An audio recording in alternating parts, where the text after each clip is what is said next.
అందరికీ నమస్కారం అండి. ఈరోజు మనం అబ్బరాజు జయలక్ష్మి గారు రచించిన ఆశ, దోశ, అప్పడం, వడ అనే ఓ చక్కటి కథను విందాం. ఇక కథలోకి వెళ్దాం. ఏమండోయ్, మిమ్మల్నే. వస్తున్నా.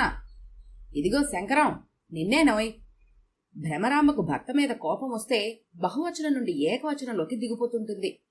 ఆ కోపం మరికాస్త ఎక్కువైందంటే ఏరా పోరా అని కూడా అంటుంది. అసలు భ్రమరాంబకు శంకరాన్నలా పిలిచే హక్కు పుట్టుకతోనే వచ్చింది. మరి మేనత్త కొడుకైన శంకరంతో చిన్నప్పటి నుండి ఉన్న చనువు పెళ్ళై పెళ్లంగా మారాక అధికారమైంది.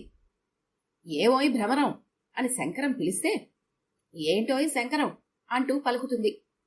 అదీ కాకపోతే ఏంట్రా సంగతి అనేస్తుంది. అదిగో అదే వద్దనేది. ఎంత మేనత్త కొడుకునైనా నేను నీకు మొగుడ్ని కదా, ఎవరైనా వింటే ఏమనుకుంటారు? కాస్త రెస్పెక్ట్ ఇవ్వాలి భ్రమరం అంటాడు శంకరం. ఓ అలాగే, రెస్పెక్టే కదా, ఇస్తాను తీసుకో అంటూ శంకరం వీపు మీద ఒక్క దరువు వేసి పడి పడి నవ్వేస్తుంది. అందుకే శంకరమే ఎవరైనా ఉన్నప్పుడు భార్యకు కోపం రాకుండా జాగ్రత్త పడుతూ ఉంటాడు. అబ్బబ్బా, ఆ బ్రహ్మరాతలేమిటి? ఎంత పిలిచినా పలక్కుండా అలా బుర్ర వంచుకుని అదే పనిగా ఏం రాస్తున్నావురా అంటూ వచ్చి శంకరం చేతిలో నుండి పెన్ను లాగేసింది భ్రమరాంబ. కొంచెం ఆగు భ్రమరం, ఈ ఉత్తరం పూర్తిగా రాయని. ఉత్తరమా? ఎవరికి? నాకేనా? ఎదురుగా నువ్వు ఉండగా ఎందుకే భ్రమరం నీకుత్తరం అంటూ కవిత రూపంలో గానం చేస్తున్న శంకరాన్ని పట్టుకొని చెప్పరా అంటూ చెవి మెలేయబోతున్న భ్రమరాంబ నుండి ఎలానో తప్పించుకున్నాడు. మంచి ఉత్తరానికి వారం వారం బహుమతి ఇస్తారట ఈ పత్రిక వాళ్ళు. అందుకే ప్రతి వారం రాస్తున్నాను. ఈ వారమైనా తప్పకుండా బహుమతి నాకే రావాలి అన్నాడు శంకరం. ఏమిటా బహుమతి? ఫ్రిజ్జా, ఎయిర్ కూలరా అని ఆశగా అడిగింది భ్రమరాంబ. భలే దానివే భ్రమరం, ఉత్తరానికి అంత పెద్ద బహుమతి ఇస్తారా ఎవరైనా? బాగానే ఉంది సంబడం అంటూ పెన్ను అక్కడ పడేసి అవతలికి వెళ్ళింది భ్రమరాంబ. అలా బహుమతి కోసం వారం వారం ఉత్తరాలు రాస్తూనే ఉన్నాడు శంకరం. ఎన్నాళ్లైనా బహుమతి అయితే రాలేదు కాని ఉత్తరాల రచయితగా మాత్రం పేరు తెచ్చుకున్నాడు శంకరం. ఆయన సంబంధమే కదా అని కాని కట్నం కూడా ఇవ్వలేదు శంకరానికి. పైగా పిసినారి మామ పిల్లనిచ్చిందే నీకు గొప్ప అన్నట్టు మాట్లాడుతూ ఉంటాడు. ఏంటల్లుడు, ఈ నెల జీతాల మీద ఏం బ్రతుకుతారు? ఏదైనా వ్యాపారం చేసుకోరాదు అంటూ ఉచిత సలహాలిస్తూ పెట్టుబడి కోసం మాత్రం నన్ను అడగొద్దు అని కూడా మొహమాటం లేకుండా ముఖం మీదే చెప్పేస్తాడు. ఆయనింకా 2 ఆడపిల్లల పెళ్లిళ్లు చేయాలి. మరి శంకరంలాగా కట్నం తీసుకోకుండా చేసుకునేవారెవరున్నారా అని బయటి సంబంధాల కోసం తీవ్రంగా గాలిస్తున్నాడు ఆయన. ఆయన ఆశ నెరవేరుతుందో లేదో కూడా ఆయనకే తెలియటం లేదు.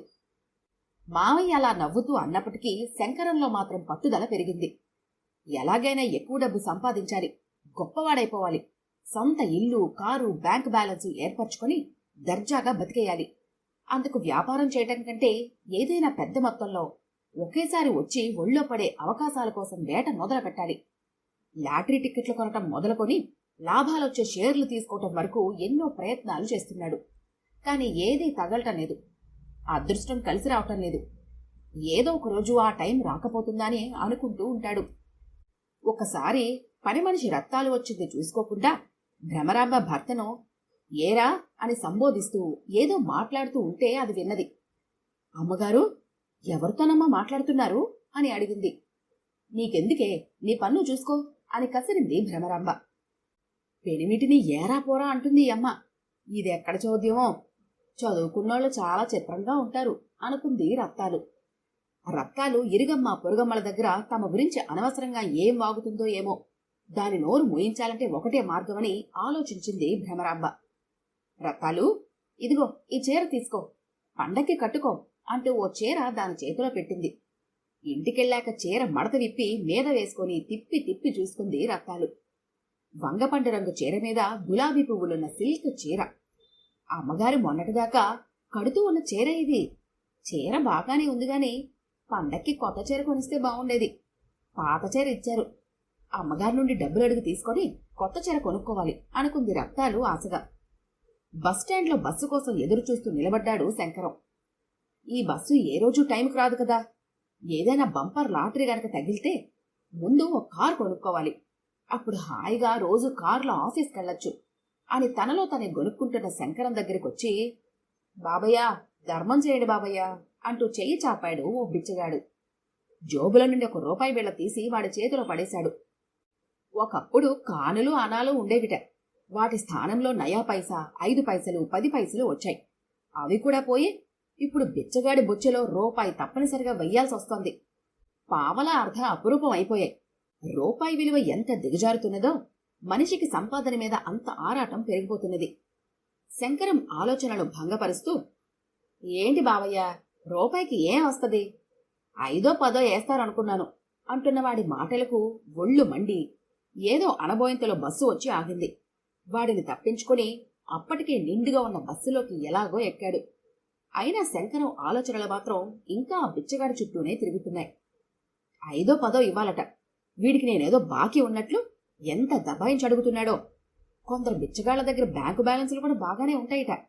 వడ్డీలకు అప్పులు కూడా ఇస్తారని, సొంత ఇల్లు ఉన్నవాళ్లు కూడా వీళ్లల్లో ఉంటారని, అయినా వృత్తిని వదిలిపెట్టకుండా ఇలా అడుక్కుంటూ ఉంటారని ఆ మధ్య ఎక్కడో చదివింది గుర్తుకొచ్చింది. నమస్కారం సార్ అంటూ నవ్వుతూ ఎదురొచ్చాడు ఆఫీసులో అటెండర్ రాజయ్య. రోజూ తనను చూసి కూర్చున్న చోటు నుండి లేవను కూడా లేవనివాడు ఇవాళ ఎంత వినయం చూపిస్తున్నాడంటే కారణం ఏదో ఉండే ఉంటుంది అనుకున్నాడు శంకరం. కొద్దిసేపటికి తెలిసింది, ఆ రోజు ఆఫీసులో అందరికీ పండుగ బోనస్ ఇస్తున్నారు. తను రాగానే రాజయ్య దండం పెట్టడానికి కారణం ఇదన్నమాట. పండుగ మామూలు అందరి దగ్గర నిలబెట్టి మరీ వసూలు చేస్తాడు రాజయ్య. అందులో బోనస్ కూడా వస్తే ఇంకా ఎక్కువే ముడుతుందని వాడి ఆశ. సాయంత్రం ఇంటికి బయలుదేరుతున్న శంకరం దగ్గరకు రాజయ్య వచ్చి, అయ్యగారు పిలుస్తున్నారు సార్ అన్నాడు. ఆఫీసర్ గదిలోకి అడుగుపెట్టిన అతన్ని చూస్తూనే, రావయ్యా శంకరం అంటూ ఆప్యాయంగా పిలిచాడు బాస్ అనబడే భక్తవత్సలం. చిన్న పని చేసి పెట్టాలోయ్. చెప్పండి సార్ అని వినయంగా అన్నాడు శంకరం. ఆయన అంత సౌమ్యంగా మాట్లాడుతున్నాడంటే ఏ సునామీనా వచ్చి తనను ముంచేయబోతుందన్నమాట అనుకుంటున్న శంకరంతో, రేపు నువ్వు ఆఫీస్కి వచ్చేటప్పుడు వచ్చే ఆదివారానికి చెన్నైకి 2 ఫస్ట్ క్లాస్ ఏసీ టికెట్లు పట్టుకురావయ్యా. రేపు నువ్వు కొంచెం లేటుగా వచ్చినా పర్వాలేదులే అంటూ అది ఆర్డరో రిక్వెస్టో తెలియకుండా చెప్పాడు. వచ్చేసింది. సునామీ చెన్నై టికెట్ల రూపంలో వచ్చి పడింది. హైదరాబాద్ నుండి చెన్నైకి ఫస్ట్ క్లాస్ ఏసీ టికెట్లంటే ఎంత అవుతుందో ఏమిటో. ఈ మహానుభావుడికి అప్పుడప్పుడు ఆఫీస్ మెంబర్స్ ఇలాంటి పనులు చేయించుకోవటం అలవాటే. ఈసారి తన వంతయింది. ఆయన పనులు పురమాయిస్తాడు కానీ డబ్బు మాత్రం దేనికి ఇవ్వడు. బాస్ కదా అని ఎవరూ అడగలేరు కూడా. ఒకవేళ ఎవరైనా అడిగినా ఎదురు చెప్పినా వాళ్ళు ఆఫీసులో సక్రమంగా పని చేసుకోలేరు, ప్రమోషన్లు పొందలేరు.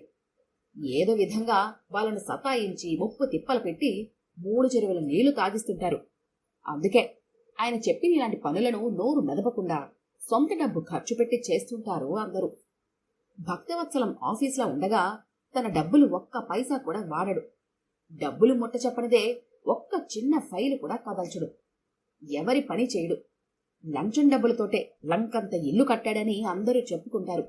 ఒక కారు కూడా ఉండగా ఇప్పుడు మరో కారు కొనాలని ఆలోచిస్తున్నాడు. అయినా ఎవరికీ చిక్కడు, దొరకడు. 100 నోటు తీసి రాజయ్య చేతిలో పెట్టాడు శంకరం. సార్ అంటూ ఇంతేనా అన్నట్లుగా చూశాడు రాజయ్య. ఎంతకన్నా ఇంకేమేమంటావు? బోనస్కు పడింది పెద్ద బొక్క అని మనసులో అనుకుని, ఇంటికి చుట్టాలొస్తున్నారు రాజయ్య, ఖర్చులు చాలా ఉన్నాయి అంటూ ఏదో చెప్పి తప్పించుకున్నాడు. రాజయ్య దగ్గర బాస్ గురించి ఏవైనా నోరు జారితే వెంటనే ఆయనకు చేరుతుందని శంకరానికి తెలుసు. ఎందుకంటే వాడు బాస్కి కుడిభుజం లాంటివాడు, నమ్మిన బంటు. బోనస్ వచ్చిందని తెలిసి భ్రమరాంబ ఎగిరి గంతేసింది. బోనస్ వస్తే నీకు బంగారం కొనిపెడతాను భ్రమరం అన్నాడు శంకరం. అందుకే ఆమెకు చాలా సంతోషంగా ఉంది. గోల్డ్ షాపునికి వెళ్లి కళ్ళు జిగేల్మనే రకరకాల ఆభరణాలన్నీ తనివి తీరా చూసి తనకు బాగా నచ్చిన డిజైన్లో బంగారు నెక్లెస్ కొనుక్కోవాలి అని కలలు కంటూ ఆ రోజు కోసం ఎప్పటి నుండో ఎదురు చూస్తోంది తను. భ్రమరం ఇలారా అన్న శంకరం పిలుపు విని గంతులాపి చెంత చేరింది. జోబుల నుండి ఎర్రని చిన్న భరిని తీసి భ్రమరం చేతిలో పెట్టాడు శంకరం. ఏంటిది బావా అన్నది. ఆమెకు భర్త మీద ప్రేమ ఎక్కువైనప్పుడు శంకరాన్ని అలానే పిలుస్తుంది. భరిని మూత తీసి చూసింది భ్రమరాంబ. అందులో ముత్యం పొదగబడి ఉన్న బంగారు ఉంగరం ముద్దులొలుకుతూ ఉంది. నీకోసమే భ్రమరం, బోనస్ వస్తే కొన్నాను. వేలికి పెట్టుకొని చూడు, సరిపోతుందో లేదో. ఉంగరమేనా శంకరం? నేనింకా నెక్లెస్ కొందాం అనుకున్నాను. అన్నది భ్రమరాంబ నిరుత్సాహంగా. నాకేమైనా ₹1,00,000 లాటరీ వచ్చిందనుకున్నావా అని. బోనస్గా వచ్చిందే తక్కువ, అందులో కోత కూడాను. మనసులో అనుకొని బాస్కు కొనే చెన్నై టికెట్ల గురించి చెబితే అరిచి గొడవ చేస్తుందేమోనని ఊరుకున్నాడు. ముత్యపు ఉంగరాన్ని చిటికెన వేలికి పెట్టుకుని చేతిని తిప్పి తిప్పి చూసుకుంది భ్రమరం. ఛ, నెక్లెస్ ఎప్పుడు కొనుక్కుంటానో ఏంటో అంటూ నిట్టూర్చింది. మీరు కోటీశ్వరులు కావాలనుకుంటున్నారా? ఇదే మా ఆహ్వానం. కలల లోకం మీకు స్వాగతం పలుకుతోంది. రండి, త్వరపడండి. మీకు తోచినంత పెట్టుబడి పెట్టండి. మాతో కలిసి నడవండి. మీ కలలను సాకారం చేసుకోండి అనే పేపర్లోని ఒక ప్రకటన శంకరాన్ని బాగా ఆకర్షించింది. కష్టపడకుండా కోటీశ్వరుడు కావటానికి ఇదేదో సులువైన మార్గంలా కనిపించింది అతనికి. భవిష్యత్తు బంగారుమయంగా తోచింది. ఆ అడ్రస్ నోట్ చేసుకుని మర్నాడు ఆఫీస్కి సెలవు పెట్టి మరీ వాళ్లను కలవటానికి వెళ్లాడు. అక్కడ తనలాంటి వారే మరికొంతమంది అప్పటికే ఉన్నారు. కలల లోకం అనేది ఒక రియల్ ఎస్టేట్ సంస్థ పేరు. ఎవరెంత పెట్టుబడి పెట్టగలిగితే అంత పెట్టుబడితో వాళ్ల పేరు మీద కన్స్ట్రక్షన్ మొదలుపెట్టేటట్లు బిల్డింగ్ తమ ఖర్చుతో పూర్తి చేసి ఒక్కొక్కరికి ఒక్కొక్క ఫ్లాట్ కేటాయించి మిగిలినది నగదు సులభ వాయిదాల్లో చెల్లించే అవకాశం కల్పించేటట్లు పత్రాలపై సంతకాలు చేయించుకొని ఒక్కొక్కరికి ఒక్కో కాపీ ఇచ్చారు. అంతేకాకుండా ప్రతి నెల అందరి పేర్లతో లాటరీ తీసి పేరొచ్చిన వాళ్లు మిగిలిన వాయిదాలు చెల్లించనక్కర్లేకుండానే ఇంటిని సొంతం చేసుకోవచ్చని కూడా అందులో ఉంది. భ్రమరానికి కూడా ఈ పథకం బాగా నచ్చింది. కలలలోకం పుణ్యమా అని తమకు మంచి రోజులు రాబోతున్నాయని ఇద్దరూ సంతోషించారు. కనీసం 30,000 పెట్టుబడి పెట్టాలని అనుకున్నారు. ఎవరో తెలిసిన వారి ద్వారా అధిక వడ్డీకి 20,000 అప్పు చేశాడు శంకరం. ఎలాగో బాస్ను ఒప్పించి ఆఫీసులో 10,000 లోను కూడా తీసుకున్నాడు.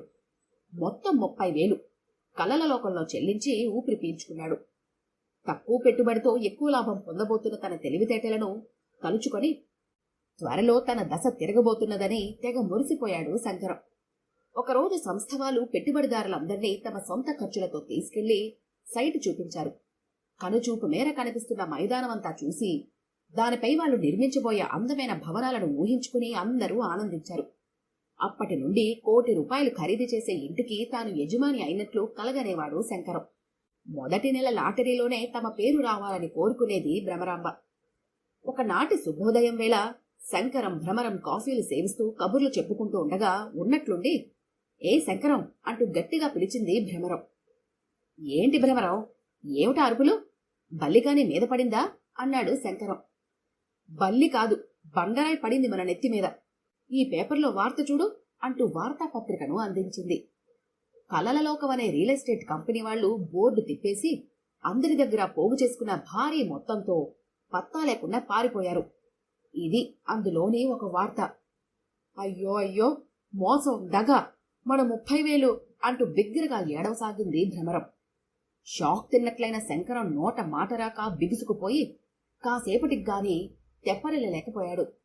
వెంటనే బయలుదేరి కలలలోకం వాళ్లు చూపించిన స్థలం దగ్గరకు వెళ్లాడు. ఇది ప్రభుత్వ స్థలం, దీనిని ఆక్రమించుకున్న వారిపై చట్టపరంగా చర్యలు తీసుకోబడును అనే బోర్డు కనిపించింది అక్కడ. పెట్టుబడులంతా కలిసి ఆ సంస్థ ఆఫీస్కి వెళ్లారు. అక్కడ బోర్డు గాని ఆ మనుషులు తాలూకా ఆనవాళ్లు గాని కనిపించలేదు. అందరూ గోలగోలగా తమ ఆక్రోశాన్ని ఆగ్రహాన్ని వెళ్లగక్కటం మొదలుపెట్టారు. నీరసంగా ఇంటికి చేరాడు శంకరం. భ్రమరం ఇంకా బోరమని విలపిస్తూనే ఉంది. ఊరుకో భ్రమరం, అంతా మనం చేతులారా చేసుకున్నదే. అంతస్తులు పెంచుకోవాలని ఆరాటపడి ఎవరినో నమ్మి మోసపోయాం. మనకన్నా లక్షలు ఖర్చు పెట్టిన వారు ఉన్నారు. లబో దిబోమంటున్నారు. ఊరుకో అంటూ ఓదార్చాడు. ఉన్నట్లుండి అంతెత్తుకు ఎదగాలని ఆశపడి ఊహల లోకంలో ఆకాశ హర్మ్యాలను నిర్మించుకునే నైజం కల మధ్యతరగతి మనుషులు ఉన్నంత వరకు కలల లోకం వంటి బోగస్ కంపెనీలు వస్తూనే ఉంటాయి. డబ్బులు దండిగా దోచుకొని బోర్డు తిప్పేసి వాళ్లను ఒక్కసారిగా బొక్కబొర్లా పడేసేలా చేస్తూ ఉంటాయి. బిచ్చగాడైనా బడా ఆఫీసరైనా మనిషి ఆశాజీవి. ఆశకు అంతులేదు, మనిషికి తృప్తి లేదు. ఆశ అనేది లేకపోతే మనిషిలో చైతన్యం ఆగిపోతుంది. రేపటి గురించిన ఎన్నో ఆశలతోటే ఈ రోజు ఉత్సాహంగా గడపగలుగుతాడు. చిన్నదానికో పెద్దదానికో అడుగడుగున ఆశల పోరాటమే మానవ జీవితం. మనిషికి ఆశలు ఉండాలి కాని వాటిని అవకాశంగా చేసుకుని ఎత్తులు వేసే అవతలి వాళ్ల చేతిలో చిత్తైపోయే విధంగా ఉండకూడదు. ఈ కథ కనుక మీకు నచ్చినట్లయితే లైక్ చేయండి, షేర్ చేయండి. మరిన్ని ఇంట్రెస్టింగ్ కథల కోసం మా ఛానల్ని తప్పకుండా సబ్స్క్రైబ్ చేసుకోండి.